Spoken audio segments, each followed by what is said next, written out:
अस्सलाम वालेकुम, बिस्मिल्लाहि वस्सलातु वस्सलामु अला रसूलिल्लाह। सवाल आ गया कि क़िबला की तरफ टांगें करके सोने की शरई हैसियत क्या है। गुजारिश ये है कि इस सवाल के दो पहलू हैं, एक है शरई और एक है मुआशरती। मैं दोनों पहलू आपके सामने रख देता हूँ।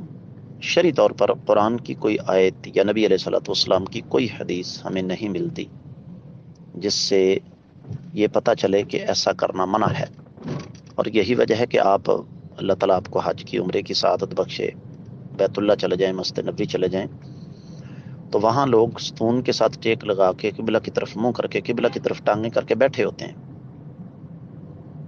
लेकिन चूंकि हम एक ऐसे मुआशरे में रहते हैं कि जहाँ पर अंती अकीदत ने हमें यूं समझ लीजिए कि हर तरफ से घेर रखा है, लिहाजा जानबूझकर ऐसा नहीं करना चाहिए।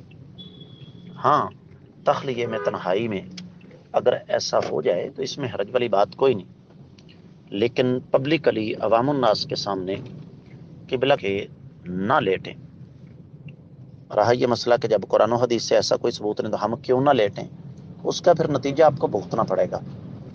जैसे मैंने आपको बताया कि हमारे यहाँ अकीदत का तसव्वुर बहुत ज़्यादा है। हमारे यहाँ ये एक अकीदत का मसला है कि जी किबला की तरफ टांगे नहीं करनी चाहिए, हालांकि जो चीज़ मना है उसकी तरफ हमारी तवज्जो नहीं है।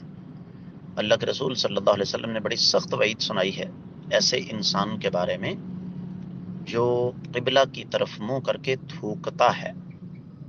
लेकिन हम में से कितने लोग इस बात की फिक्र करते हैं। उम्मीद है कि इंशाल्लाह आपको इसकी अच्छी तरह समझ आ गई होगी। वल्लाहु ताला आलम।